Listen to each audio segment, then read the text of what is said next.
Hello, welcome back to another one of my video on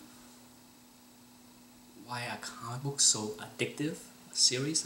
I haven't done one of these videos in quite some time, but often the question or asked as if what's my favorite period to collect. You're talking about Golden Age, Silver Age, Bronze Age, and then Copper, and then Modern. For sure, it's hard for me to pick my favorite. They all have their own special, unique spot in my heart. Since I started collecting comic books in 1981, it is the Bronze Age, so I have a tiny bit of nostalgia more for the Bronze Age, but other than that, it's not a big gap between my love for the Bronze Age or Silver Age or Golden Age. They all have a special spot in my collecting psyche. For sure. A lot of people love the Bronze Age because I think a lot of collectors, that are in their height of their collecting, started during the Bronze Age. I'm sure for older collectors, somebody that is maybe in their 60s, that bought Fantastic Four #5 off the rack, maybe Silver Age is their favorite because they can identify with buying that book and the feeling of wonders when they bought that book off the rack in the 60s. So it's all, I think, relatable to what people are drawn to. For me, since I didn't start buying it until 1981, naturally, I have some nostalgia to the books of the 80s. But, Bronze Age have its own uniqueness in that there are a huge intro of some really awesome characters. Marvel went through a second phase of intro of new characters in the 70s. And when people talk about Bronze Age, the start of the Bronze Age, certainly we're talking about 1970 or so.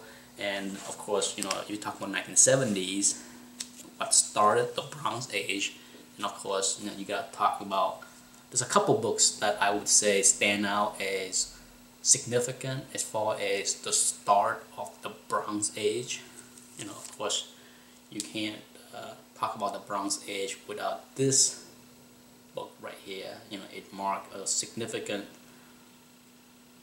change in ways stories were being told. No longer it's just simple superheroes, it's more complex social issues that are introduced. But no doubt this one is one of the significant early start of the Bronze Age. And then of course you have also in 1970 this book, Conan #1. No doubt, it was a big change in for Marvel. No longer just superheroes. Now we enter in this realm. No doubt, Conan #1, 1970, is a milestone book for the Bronze Age also. And then to me, the other key 1970 introduction is this book. Yes, this book. It's Superman's Power, Jimmy Olsen. What's significant about it for me in 1970 is the other two book was also introduced in 1970 is the relaunch of Jack Kirby and the launch of the fourth world as we know it, as Jack go on and introduce Forever People, New Gods, Kamandi, and the whole array of fourth world titles. So that also, you know, is a huge part of the Bronze Age, introduction to the Bronze Age, and that's what makes this book special. You know, it's not certainly, you know, this issue 133. What's special is, of course, you know, 134 and 135 when Jack introduced perhaps the greatest villain of the DC universe, Darkseid or Darkshield. Not sure how to pronounce that, but it's a cool book, you know. But that's what, you know, make the Bronze Age special is there are quite a few milestone as well as, you know, characters. You know, there's a lot of books. Marvel, both Marvel and DC went crazy by mid-70s with so many titles. You know, I mean, you're talking about, you know, from Marvel you have the Iron Fist, you have Ghost Rider, you have Luke Cage,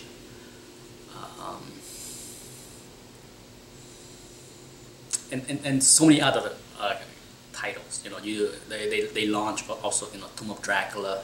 The horror genre really took off in the 70s, especially with DC. You know, DC launched a whole bunch of stuff for sure. The Fourth World was their big launch, but they also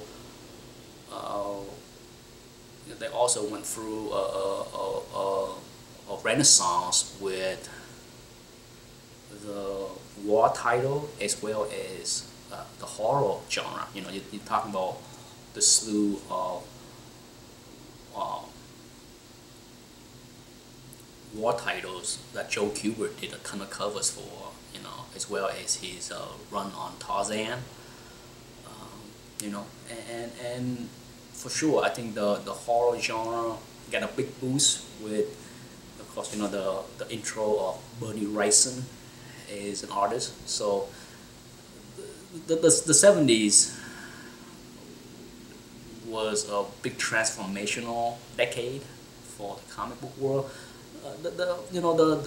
By the late 70s, of course, you know, you have, you know, the immersion of John Byrne, Walt Simonson, you know, and, you know, but for sure Neil Adams was the man of the decade of the 70s. You know, he was prolific in doing covers as well as Joe Kubert. You know, Joe Kubert, and in the 70s, you know, if you throw in Joe Kane, Neil Adams, and Joe Kubert, between those three, they probably produce 25% of the covers of the comic book between DC and Marvel. It's insane how much work they done. Maybe 25 might be too much, but even like 10%, if they did 10% of the covers for that decade, it's phenomenal for the thousands of books that were produced for that decade. You know, it must be a wonderful time to be a collector, to be able to buy these books, you know, off the rack. I can't imagine how fun it would have been to buy these books off the rack and read them and be amazed at the sheer awesomeness of these books. So, you know, not that I wish to be, you know, older, but it would have been a lot of fun for me to grow up in America maybe a few years earlier, to fully appreciate the Bronze Age. And I will do another video about, you know, the Silver Age and Golden Age, because I think they have their own special spots in my heart as far as this hobby is concerned. And by no means I think it is less than the Bronze Age. You know, sure, Bronze Age just etched out a little bit over those two just because it involved me actually buying some of the books off the rack But other than that, there are a whole lot to appreciate and love about Silver Age and Golden Age. Anyhow, thanks for watching the vid, and until next time, thank you, bye.